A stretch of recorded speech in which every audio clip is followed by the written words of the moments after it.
৪৬তম জাতীয় বিজ্ঞান ও প্রযুক্তি সপ্তাহ ২০২৫ উপলক্ষে গাইবান্ধায় আয়োজন করা হয়েছে ২ দিনব্যাপী বিজ্ঞান ও প্রযুক্তি মেলা।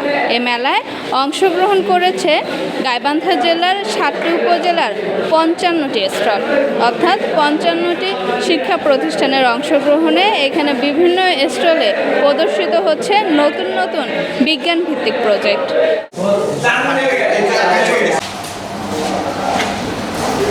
গাইবান্ধা সরকারি উচ্চ বালক বিদ্যালয়ে আয়োজিত এ বিজ্ঞান মেলায় নিজেদের হাতে গড়া বিভিন্ন বিজ্ঞানসম্মত উন্নয়ন প্রকল্প উপস্থাপন করতে পেরে উচ্ছ্বসিত শিক্ষার্থীরা।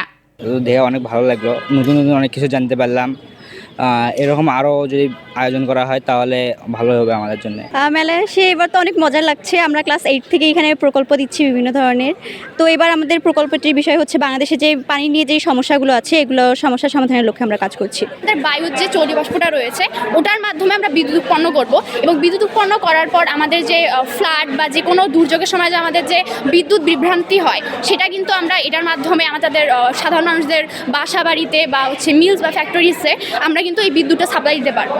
এরপর আমাদের এই প্রজেক্টের মূল উদ্দেশ্য হচ্ছে বৈদ্যুতিক শর্ট সার্কিটের সৃষ্ট যে কোনো ধরনের অগ্নিকাণ্ড দূরীকরণ করা। আমাদের এখানে 3টা প্রজেক্ট দেখানো হচ্ছে। এই প্রজেক্টের একটা প্লেস ফার্টিলাইজেশন, একটা মডার্ন সিটি, আর আরেকটা হচ্ছে লাইট ফিল্টারেশনের একটা প্রজেক্ট আছে। ছোট ছোট ডিভাইস, এই ছোট ছোট গবেষণাগুলো একসময় আমাদের দেশের জন্য বড় আকারে কাজ করে। সেই জন্য এটা অনেক ভালো উদ্যোগ এবং চাই আরও ভালোভাবে আরও প্রসার যেন হয় এবং সবগুলান স্কুল সবগুলান প্রতিষ্ঠানে যেন এইসব মেলায় অংশগ্রহণ করতে পারে। বিজ্ঞান ও প্রযুক্তি মন্ত্রণালয়ের পৃষ্ঠপোষকতায় এবং জাতীয় বিজ্ঞান ও প্রযুক্তি জাদুঘরের তত্ত্বাবধানে 2 দিনব্যাপী মেলার আয়োজন করেছে জেলা প্রশাসন। মেলার উদ্বোধনী অনুষ্ঠানে স্বাগত বক্তব্য রাখেন গাইবান্ধা সরকারি উচ্চ বালক বিদ্যালয়ের প্রধান শিক্ষক সুশান্ত কুমার দেব।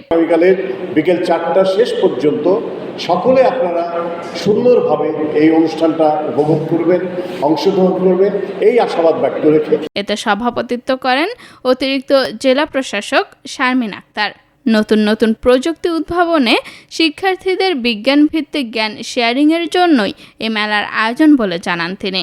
আমার বিশ্বাস এই আয়োজনের মাধ্যমে, এবং এটা শুধু কোনো প্রদর্শনী নয়, এটা তোমাদেরকে দলবদ্ধভাবে কাজ করার শেখাবে, কিভাবে একজনের অনুভূতি, একজনের চিন্তা আরেকজনের কাছে শেয়ার করা যায় সেটা শেখাবে।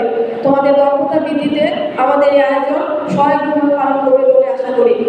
বিজ্ঞান ও প্রযুক্তি ভিত্তিক উদ্ভাবন ছাড়া দেশের উন্নয়ন সম্ভব নয় বলে জানিয়েছেন জেলা প্রশাসক চৌধুরী মজ্জম আহমদ। দেশকে যদি উন্নয়ন করতে চাই বা দেশের যদি উন্নতি করতে চাই, বিজ্ঞান এবং প্রযুক্তির উন্নয়ন ছাড়া সেটা কোনো ক্রমেই সম্ভব না।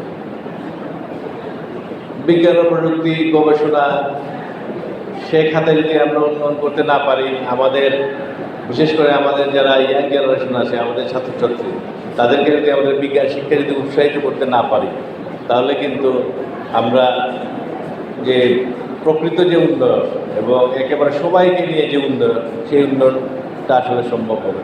এরপর বিজ্ঞান বিষয়ক কুইজ ও সেমিনারে অংশগ্রহণ করেন শিক্ষার্থীরা।